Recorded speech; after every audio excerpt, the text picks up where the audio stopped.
ओम नमः शिवाय। सभी भक्तों को जय श्री राम। आज का विषय है भगवान शंकर की सिद्धि हम किस प्रकार कर सकते हैं। भगवान शंकर से मनचाहा वर या मनचाही वस्तु हम किस प्रकार प्राप्त कर सकते हैं। भगवान शंकर की अनुकंपा से हम जो भी इच्छा करें वह कैसे पूरी हो सकती है, यानी भगवान शंकर को सिद्ध हम किस प्रकार कर सकते हैं, ये आज का विषय है। ये सारा विधान मैं आपको बताऊंगा जो आज तक मैंने समझा और जाना।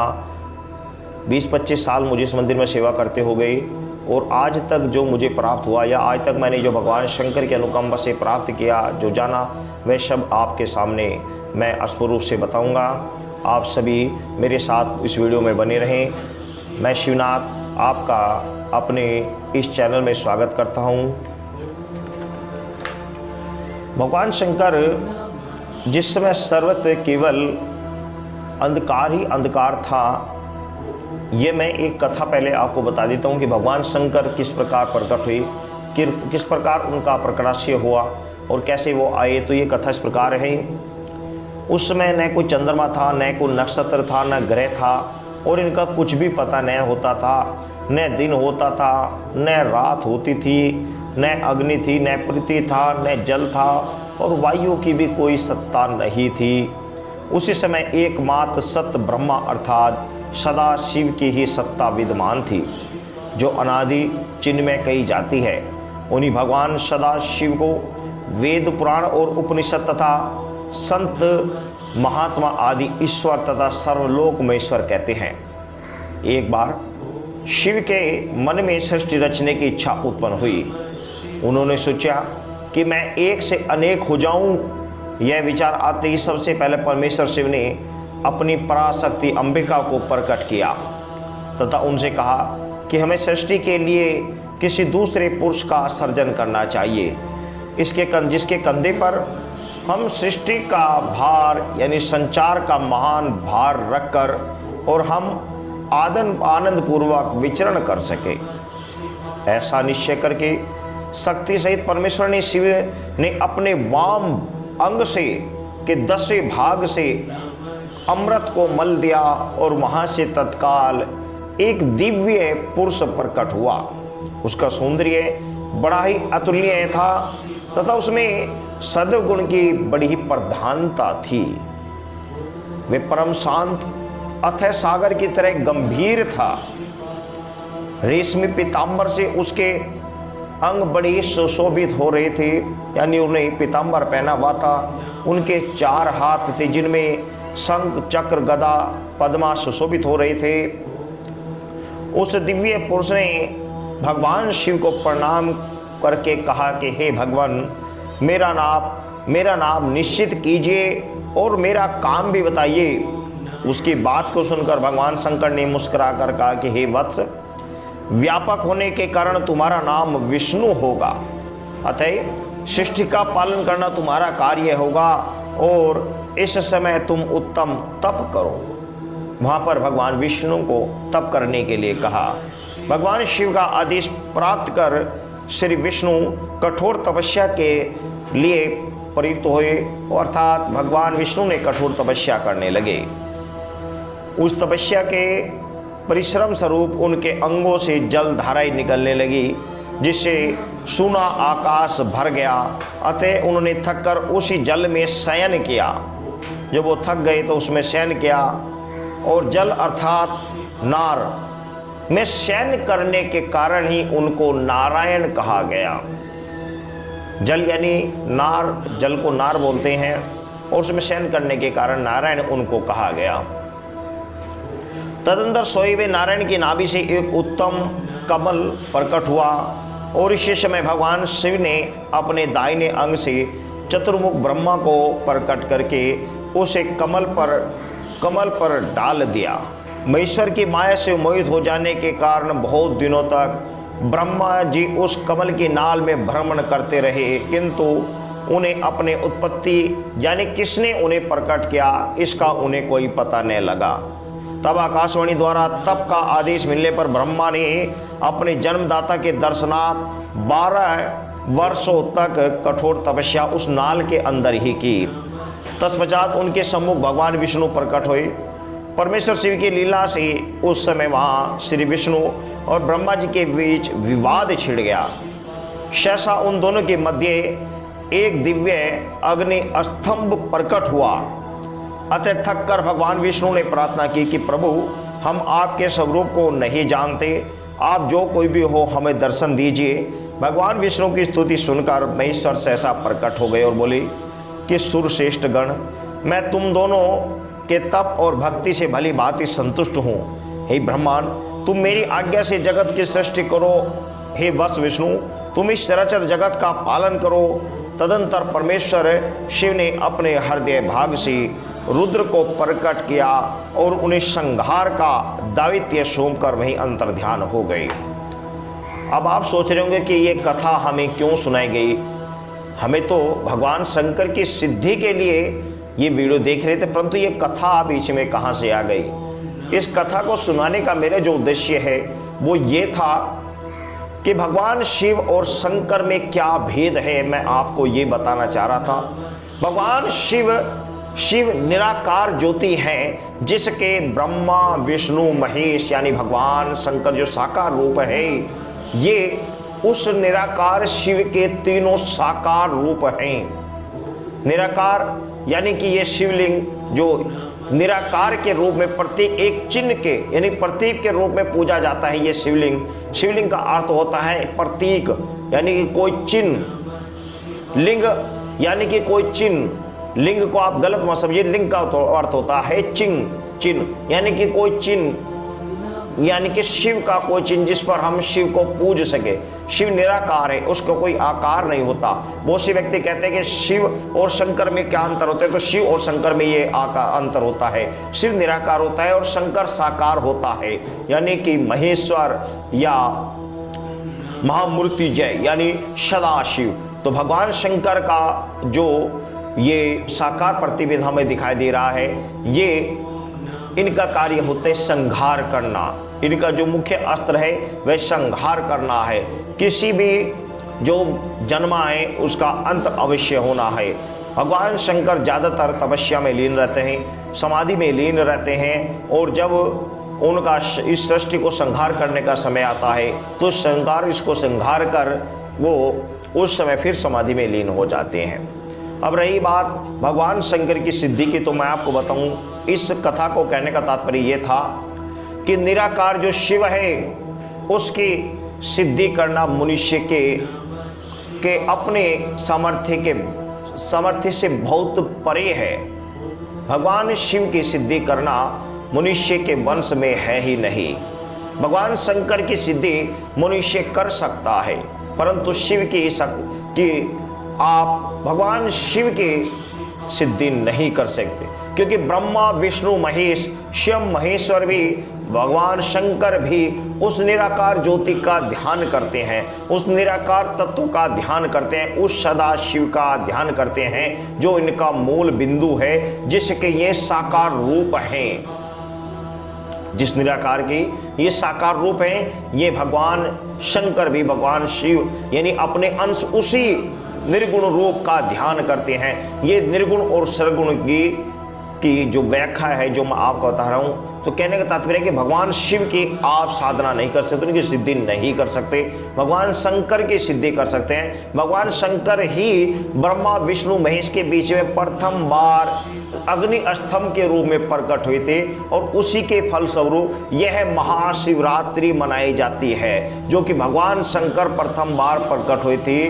वो जो समय है वही शिवरात्रि के रूप में पूजा जाता है, जो महाशिवरात्रि आती है। श्रावण वाली शिवरात्रि नहीं कह रहा हूँ, श्रावण वाली शिवरात्रि में भगवान शंकर का विवाह हुआ था। जो भगवान शंकर और माता आप देख रहे हैं, इनका विवाह हुआ था, वो श्रावण में हुआ था। इसलिए श्रावण में भगवान शंकर की शादी के अलावा किसी की शादी नहीं होती। आपको पता भी होगा, हिंदू धर्म में श्रावण में किसी की शादी नहीं होती, उसका यही कारण होता है।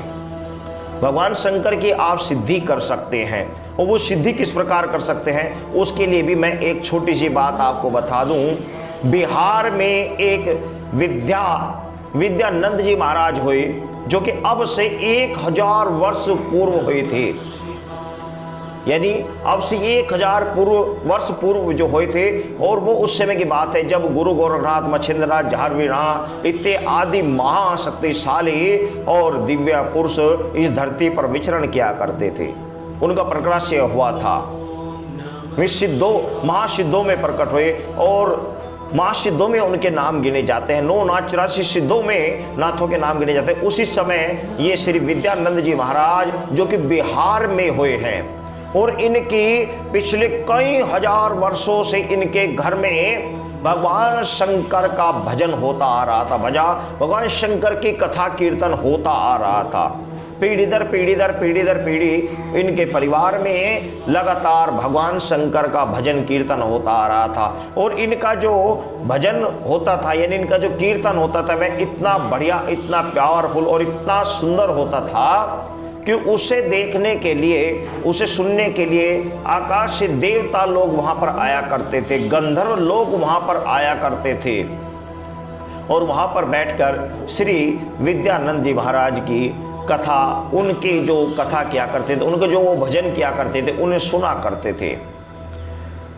एक बार भगवान शंकर भी उन पर प्रसन्न होकर उनकी भक्ति से, उनके प्रेम से, क्योंकि वो जब भजन किया करते थे तो वो प्रेम में इतने निमग्न हो जाया करते थे कि उन्हें अपने आपा भी भूल जाया करते थे। फलस्वरूप एक बार भगवान शंकर प्रसन्न होकर उनके भक्ति के वशीभूत होकर उन्हें देखने के लिए, उनकी कथा कीर्तन सुनने के लिए, उनके भजन कीर्तन सुनने के लिए उनके पास आए। और जब उनके पास आए तो आकर भगवान शंकर ने जब अपना वेश बदल कर आए तो आकर श्री विद्यानंद जी से उनसे उनके यहाँ नौकरी करने के लिए विनती की। तो श्री विद्यानंद जी ने भगवान शंकर जो कि वेश बदल कर आए थे, उन्हें अपने यहाँ नौकरी पर रख लिया। और जब उन्हें नौकरी पर रख लिया तो कुछ समय बीतता रहा तो विद्यानंद जी को उनके हाव भाव कुछ अलग नजर आए, उनके कार्यशैली कुछ अलग नजर आई। जैसे कि कुछ कार्य की व्यवस्था उन्हें पहले से ही कर देना, ऐसे कार्य व्यवस्था जो कि श्री विद्यानंद जी ने पहले बताई ही नहीं थी, तो वे चकित हो जाते थे कि इस व्यक्ति को ये बातें कैसे पता लग जाती है कि मुझे इस चीज़ की आवश्यकता है या मुझे इस समय ये चीज़ आवश्यकता पड़ेगी। तो इस चीज़ से बड़े वो अचंभित रहते थे कि ये सब, इस जो मैंने नौकर रखा है, इसको ये सब बातें कैसे मालूम हो जाती है। तो इससे वो बड़े चिंतित रहते थे। अब हुआ ये कि एक बार श्री विद्यानंद जी एक गांव में जा रहे थे, और उस समय अपने नौकर यानी भगवान शंकर को वो अपने साथ लेकर जा रहे थे। वो रास्ते में जब विद्यानंद जी को प्यास लगी, तो जब उनको प्यास लगी तो भगवान शंकर जो कि उनके नौकर थे, उनसे श्री विद्यानंद जी ने कहा कि भाई जाओ और हमारे लिए कहीं से जल लेकर आओ। तो वह जल का लोटा लेकर एक ओर गए, और भाव शक्ति से उन्होंने उस लोटे में गंगा जल भरकर श्री विद्यानंद जी को ला कर दे दिया। और श्री विद्यानंद जी ने जैसे ही उसको पिया, पीते ही वो समझ गई कि हमारे आसपास कहीं पर भी किसी भी क्षेत्र में यह जल तो यहाँ पर कहीं है ही नहीं, बिहार के अंदर यह जल आसपास कहीं है ही नहीं, ये तो गंगा जल है। और ये हमारा नौकर जिस पे उन्हें पहले ही शक था, वे समझ गए कि हो ना हो ये भगवान शंकर ही हैं। और अंत में उन्होंने जब बड़े जोर देकर, बड़े ही उनको लगन और बड़े ही उनके सामने विनम्र भावता से प्रकट प्रार्थना की, तो भगवान शंकर से रहा न गया, और भगवान शंकर ने उनके सामने अपने रोग को प्रकट किया और उन्हें बता दिया कि हाँ, मैं शंकर ही तुम्हारी भक्ति से प्रेरित होकर, तुम्हारे भाव से प्रेरित होकर, तुम्हारी प्रेम भाव से वशीभूत होकर मैं तुम्हारे सामने, तुम्हारे घर में नौकर बन के रह रहा हूँ। श्री विद्यानंद जी को बड़ी गलानी हुई कि भगवान मेरे यहाँ नौकर बन के रह रहे हैं, किंतु भगवान ने श्री विद्यानंद जी को कहा कि देखो, मैं तुम्हारे यहाँ नौकर बन के रह रहा हूँ, मेरी एक शर्त है कि तुम ये बात किसी को भी नहीं बताओगे। तुम जैसे रह रहे थे वैसे ही रहते रहोगे, ये बात किसी को भी नहीं बताओगे, और यदि आपने किसी को भी ये भेद खोल दिया, भेद खोलते ही मैं चला जाऊँगा, फिर मैं यहाँ पर कदापि नहीं रहूँगा। श्री विद्यानंद जी ने यह बात स्वीकार कर ली कि प्रभु आप मेरे पास ही रहिए, चाहे नौकर बन कर रहिए, चाहे जैसे भी रहिए, किंतु मैं ये भेद कभी किसी के सामने नहीं खोलूंगा। श्री विद्यानंद जी के साथ भगवान शंकर जो नौकर बने हुए थे गंतव्य स्थान पर गए और वहाँ पर वापस आकर अपने स्थान पर रहने लगे। किंतु श्री विद्यानंद जी अपने उस नौकर को जो कि भगवान शंकर बने हुए थे उसे कोई विशेष कार्य बताते ही नहीं थे। वो स्वयं जो कार्य कर लेते थे और श्री विद्यानंद जी ज़्यादातर उनको अपने पास ही बैठाया रखा करते थे। इससे जो बाकी नौकर थे उन्हें भी बड़ी जलत हुआ करती थी और वो जो श्री विद्यानंद जी की पत्नी थी उन्हें अनर्गल बातें कहा करते थे कि ये इस नौकर की बड़ी चापलूसी करते हैं, उसे हर वक्त अपने साथ ही रखते हैं, सोते जागते हर वक्त उसे अपने साथ ही रखते हैं, हर कार्य में हर चीज़ में उसे अपने साथ ही खिलाते हैं। ऐसा इस नौकर के अंदर क्या है। तो जब श्री विद्यानंद जी की पत्नी को ये बात खटकने लगी कि मुझसे ज़्यादा तो ये इस नौकर का ध्यान रखते हैं, मुझसे ज़्यादा इस नौकर के ऊपर ये अनुरक्त हैं, ऐसा क्या है इस नौकर में कि ये मेरी तरफ ध्यान नहीं देते और 24 घंटे इस नौकर की बातों में ही निमग्न रहते हैं। 24 घंटे इस जो नौकर है इस नौकर के अंदर के बातों में ही लगे रहते हैं, इसके साथ ही समय बिताते हैं और खाना पीना सब इसके साथ ही शेयर करते हैं। तो एक दिन श्री विद्यानंद जी की पत्नी ने झाड़ू उठाकर उस नौकर को मारना चाहा और जैसे ही उन्होंने झाड़ू से मारना चाहा तो उसी समय श्री विद्यानंद जी को बड़ा क्रोध आया और उसने अपनी पत्नी से हाथों से झाड़ू झटक कर उसे धमकाया और जैसे इसको धमकाया बहुत बुरी तरह धमकाया तो गुस्से में लाल पीला होने पर जब वह उसकी स्त्री गाली गलौज करने लगी तो गाली गलौज करने के श्री नौकर को जब गाली गलौज करने लगी तो श्री विद्यानंद जी ने तुरंत उसे कहा कि पागल तू ये क्या कर रही है, तू जानती है तो किसको गाली दे रही है, तू किसको अपशब्द कह रही है, तेरे को पता भी है, तू जानती है ये स्वयं महादेव देवादिदेव महादेव सब देवताओं के भी देवता, ईश्वर के भी ईश्वर, महान ईश्वर सदा शिव हैं, भगवान शंकर हैं। तो ये बात जब उसकी पत्नी ने सुनी उसी समय वह नौकर बने भगवान शंकर अंतर ध्यान हो गए। तो उनकी पत्नी को बड़ी गलानी हुई, हाय तौबा हाय मैं क्या कर गई, मुझसे क्या गलती हो गई, मैं इतना बड़े अपराध कर बैठी। तो अपने पति से कहने लगे आपने मुझे पहले क्यों नहीं बताया। तो श्री विद्यानंद जी ने कहा कि यही तो शर्त थी भगवान शंकर की कि आप मेरा भेद किसी से नहीं खोलोगे। तो उस समय वे नौकर भी और वे सारे परिवार वाले इस बात से बड़ी दुखी हुए कि भगवान शंकर हमारे साथ में रहे और हमने उन्हें पहचाना नहीं, हम उन्हें अब शब्द कहते रहे। और अंत में श्री विद्यानंद जी उनकी याद में तड़पते रहे और तड़पते कुछ समय बाद उनकी मृत्यु हो गई। भगवान शंकर के वियोग में ही उनकी मृत्यु हो गई। उनका अपार प्रेम था और प्रेम के कारण ही सीधे भगवान शिव के धाम में गए। अब आप सोच रहे होंगे कि ये नई कथा क्या सुना दी, हम तो भगवान शंकर की सिद्धि की बात कर रहे थे, ये नई कथा बीच में कहाँ से आ गई।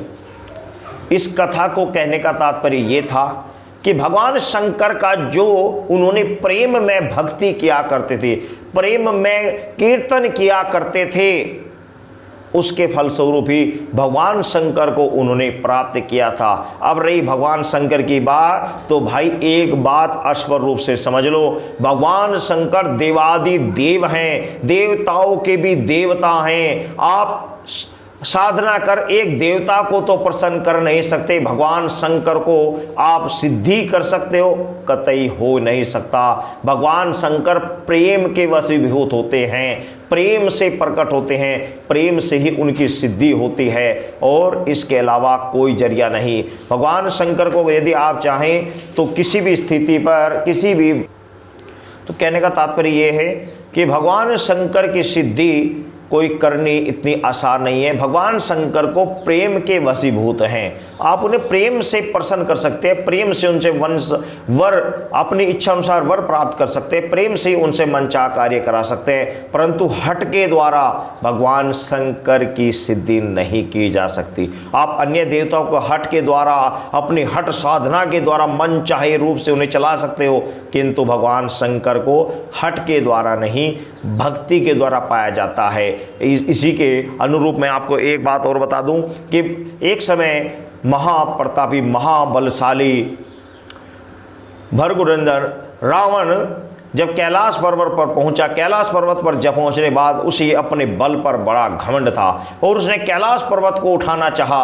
और जब कैलाश पर्वत को उठाना चाहा तो भगवान शंकर ने जब उसने कैलाश को उठाना चाहा और उठाया ही था, तभी भगवान शंकर ने अपने पाँव के अंगूठे से नीचे दबा दिया, और जब वह नीचे दबा और चिल्लाने लगा और रोने लगा तो रोने से ही उसका नाम रावण पड़ा था। भगवान शंकर के एक अंगूठे के दबाने से ही तब रावण उसके नीचे दब गया और रोता रहा तो उसका नाम रावण पड़ा। और तब उसने तांडव स्तोत्र की रचना की, जिसे शिव तांडव स्तोत्र रचना के नाम से, शिव तांडव स्तोत्र के नाम से जाना जाता है। भगवान शंकर उसकी भक्ति से प्रसन्न हुए, क्योंकि भगवान शंकर शीघ्र प्रसन्न हो जाने वाले हैं, किंतु प्रेम के कारण, आपकी भक्ति के कारण, हठ योग के कारण नहीं। रावण ने हठ योग के द्वारा, हठ के द्वारा भगवान शंकर को प्राप्त करना चाहा, किंतु नहीं कर सका, और जब प्रेम के चाहा तो भगवान शंकर तुरंत प्रकट हो गए। ये भी एक प्रमाण है, भगवान शंकर को हठ के द्वारा नहीं जीता जा सकता, क्योंकि अगर भगवान शंकर को ही हठ के द्वारा जीत ले जाएगा, भगवान शंकर को हठ के द्वारा उन्हें प्राप्त कर लिया जाएगा, तो फिर संसार में रह ही क्या जाएगा। एक बात और, सृष्टि में आप किसी भी देवता की पूजा करो, किसी भी देवता की सिद्धि करो, किसी भी देवता की साधना करो, चाहे किसी भी, कितना भी उसको प्रसन्न कर लो, कितना भी उसका सानिध्य प्राप्त कर लो, चाहे कोई भी सा भी देवता हो, आपको सुख समृद्धि समृद्धि सब कुछ मिल जाएगा, धन दौलत ऐशो आराम पुत्र पुत्री सब कुछ मिल जाएगा, किंतु मुक्ति का अधिकार केवल और केवल श्री महादेव को है। यदि आप भगवान शंकर की भक्ति करते हैं और उनकी भक्ति में तल्लीन हैं, तो शिवर केवल सिर्फ भगवान शंकर ही मुक्ति के द्वार हैं। मुक्ति, इस जीव आत्मा को मुक्ति अगर दे सकते हैं तो वो भगवान शंकर के हाथ में है। समस्त देवताओं की आप पूजा करते रहिए, उनके लोक में जाओगे, उनके लोक में जाकर नाना प्रकार के सुख भोगोगे, अनंत काल तक उनके लोक में रहोगे, किंतु वापस इस मृत्यु लोक में आना पड़ेगा। और जब यहाँ आना पड़ेगा तो उस जीव का अंत तभी होगा जब भगवान शंकर की भक्ति करेंगे और भगवान शंकर उसे मुक्ति प्रदान करेंगे। उन्होंने अपने स्वरूप से काशी जी में इस बात को स्पष्ट रूप से तय किया हुआ है, जारी किया हुआ है कि जो काशी में मरण होता है जिस व्यक्ति का, उसे मुक्ति प्राप्त हो जाती है, किंतु जो उसने पाप किए हैं उन पापों का क्षय होने के बाद। इसीलिए प्रत्येक शिव भक्त को, ये प्रत्येक मनुष्य को ये ध्यान रखना चाहिए कि भगवान शिव का भक्त हो, और अगर अपने संभव हो, अपने हाथ में हो, तो मरण श्री काशी जी में हो। अब आप समझ गए होंगे मेरा कहने का तात्पर्य क्या है। कहने का तात्पर्य यह है कि भगवान शंकर की सिद्धि केवल भक्ति भाव से की जा सकती है, इसके अलावा हठ योग से भगवान शंकर की सिद्धि नहीं की जा सकती। रही बात कि भाई ये तो कोई बात नहीं, भक्ति तो हम रोज ही करते हैं, सिद्धि कैसे की जाए, तो सिद्धि का कोई विशेष बात नहीं होती। अपने अंदर प्रेम उत्पन्न कीजिए, प्रेम से चाहे आप भगवान शंकर के ऊपर जल चढ़ाइए, प्रेम से चाहे उनका नाम जाप कीजिए, परंतु जिस समय आपके अंदर उनके प्रति लगन होगी, उनके प्रति प्रेम होगा, उनके प्रति तड़प होगी, तो वही असली भक्ति होती है। ये सबसे बड़ा तरीका होता है। बाकी इसके आगे सारे तरीके फैल हैं, सारे अनुष्ठान फैल हैं। आप 24 घंटे, साल 2 साल 4 साल बैठकर ओम नमः शिवाय का लगातार जाप करते रहिए, किंतु यदि आपके अंदर प्रेम भाव नहीं है, आपके अंदर भगवान को पाने की लगन नहीं है, तो वह जाप, वह अनुष्ठान आपका कोई कार्य या आपके किसी काम नहीं आएगा। काम वही आएगा जो आपके अंदर प्रेम है, आपके अंदर लगन है, आपको भगवान के प्रति जो तड़प है वह आपके अंदर आएगी, तो आपको स्वतः ही अपने अंदर भगवान शंकर के बिना, उनकी भक्ति के बिना रहा ही नहीं जाएगा। उठते बैठते सोते जागते आपको हर वक्त उन्हीं की याद सताएगी, वह असली भक्ति है। और बस वो जिस समय वो आती है उसी समय समझ लीजिए कि आपका कार्य सिद्ध हो गया, क्योंकि भगवान शंकर की सिद्धि का अर्थ होता है उनका अंश शरीर में आना, अंश उनका तत्व शरीर में आना। और वो तत्व कैसे आता है? जब वह तत्व आता है तो उस तत्व के आने से आपके अंदर वैराग्य भाव उत्पन्न हो जाता है, चीज़ों के प्रति मोह भंग होना प्रारंभ हो जाता है। वैराग्य यानी एकांत में वास करना मनुष्य प्रारंभ कर देता है, उसका भीड़ भाड़ में मन नहीं लगता, एकांत में मन लगता है, समाधि में मन लगता है, अच्छे कार्यों में मन लगता है, और ज़्यादातर उसका मन केवल भक्ति भक्ति भक्ति करने में मन लगता है। और जहाँ पर भी हर समय देखो कोई भी कार्य करते देखो तो बार बार मुख से ओम नमः शिवाय, भगवान शंकर, जय शंकर, जय शंकर, जय भोलेनाथ ही निकलता रहता है। ये भक्ति के तत्व उसके अंदर जागृत होने प्रारंभ हो जाती हैं। जिस भी देवता की आप पूजा करते हैं, जिस भी देवता की आप साधना करते हैं, जिस भी देवता की आप आराधना कर रहे हैं, उसके तत्व शरीर के अंदर आने प्रारंभ हो जाते हैं। और जब वो तत्व आने प्रारंभ हो जाते हैं तो जैसा वो देवता है वैसे ही भाव उसके अंदर प्रकट होने शुरू हो जाते हैं। जैसे कि आप माता महाकाली के साधक हैं, माता महाकाली के आप भक्ति करते हैं, माता महाकाली के तत्व आपके अंदर आने प्रारंभ हो गए तो आपके अंदर क्रोध आना स्वाभाविक ही है। आप ऐसी कोई बातों पर क्रोध, कोई भी अनर्गल बातों पर क्रोधित होना स्वाभाविक है। अचानक आप क्रोधित हो जाते हैं तो वो उस तत्व की ही मेहरबानी होती है। तो ये मैंने आपको बता दिया कि भगवान शंकर की भक्ति अपने प्रेम और निष्ठा और लगन से ही प्राप्त की जा सकती है। इसके अलावा हठ योग के द्वारा कोई ऐसा नियम नहीं है कि मैं आपको बता दूं कि आपको इतने हजार मंत्र जाप करने हैं और यह ऐसा अनुष्ठान करना, भगवान शंकर आपके पास प्रसन्न हो जाएंगे। ऐसा कोई विधान नहीं है। विधान है तो सिर्फ यही है कि आपके अंदर उनके प्रति अगाढ़ भक्ति होनी चाहिए, अगाढ़ प्रेम होना चाहिए। भगवान शंकर भक्ति के वशीभूत यानी प्रेम के वशीभूत से ही प्राप्त किए जा सकते हैं। हठ योग से भगवान शंकर को प्राप्त नहीं किया जा सकता। आई होप आप समझ गए होंगे कि भगवान शंकर को केवल भक्ति से प्राप्त करें। सभी भक्तों को ओम नमः शिवाय, जय श्री राम।